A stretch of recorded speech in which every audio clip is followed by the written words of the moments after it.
بِأُولَٰئِكَ النَّفَرِ الثَّلَاثَةِ، میں تم کو ان 3 لوگوں کی خبر نہ دے دوں؟ صحابہ نے کہا بلا یا رسول اللہ، ضرور دیجیے اللہ کے رسول صلی اللہ علیہ وسلم۔ آپ صلی اللہ علیہ وسلم نے فرمایا اما احدهما فاقبل الى الله فآواه الله، واما الاخر فاستحيا من الله فاستحيا الله منه، واما الاخر فادبر وولى مدبرا فادبره الله، اللہ تبارک و تعالی اللہ نے اس کو پیچھے کر دیا۔ 3 لوگ مسجد نبی میں داخل ہوئے تھے، ان میں سے ایک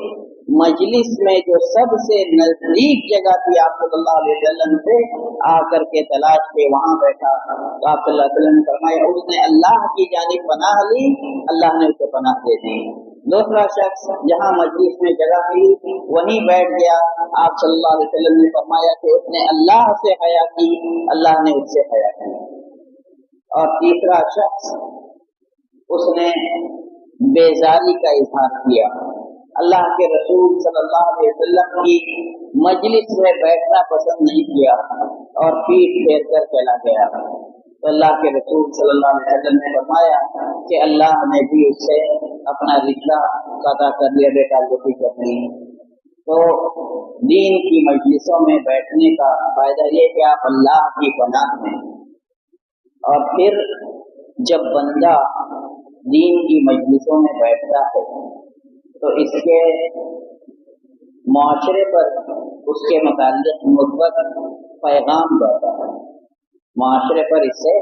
ان لوگوں کے متعلق مثبت پیغام جاتا ہے کہ یہ لوگ ایسے ہیں جو دین کی مجلسوں میں بیٹھنا پسند کرتے ہیں، اور یہ لوگ ایسے ہیں جن کو دین سے لگاؤ ہے، اور آپ اللہ کا اختیار اور اللہ کا انتخاب ہے کہ آپ کو یہاں بیٹھنے کا موقع نصیب ہوا، ورنہ کتنے لوگ ہیں بازاروں چوراہوں یا ٹی وی کے اسکرین پر بیکار کے لہو لعب اور تماشوں میں وقت برباد کر رہے ہیں، ان کو توفیق نہیں ہوئی۔ تو توفیق صرف اور صرف اللہ تبارک و تعالیٰ کی جانب سے ہوتی ہے۔ یہی حال علم دین کا ہے۔ معاشرے میں بے شمار لوگ ہیں، بے شمار لڑکے اور لڑکیاں ہیں، لیکن اللہ کے رسول صلی اللہ علیہ وسلم کے فرمان کے مطابق کہ من یرد اللہ بہ خیرا یفقہہ فی الدین، کہ اللہ جس کے ساتھ بھلائی کا ارادہ کرتا ہے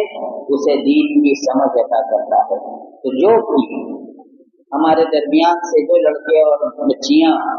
دین کے علم سے وابستہ ہیں یا جو دین کا علم سکھانے سے جڑے ہوئے ہیں، انہیں اپنی ذمہ داری کو بخوبی سمجھنا چاہیے کہ کتنے عظیم فریضے ہیں وہ لگے ہیں، انبیاء کے مشن پر گامزن ہیں، پورے خلوص اور للہیت کے ساتھ اس کام کو انجام دینا چاہیے، اور جو پڑھ رہے ہیں ان کو پورے اخلاص نیت کے ساتھ اس دین کے علم کو حاصل کرنا چاہیے۔ یہ اللہ کے دین کا علم ہے،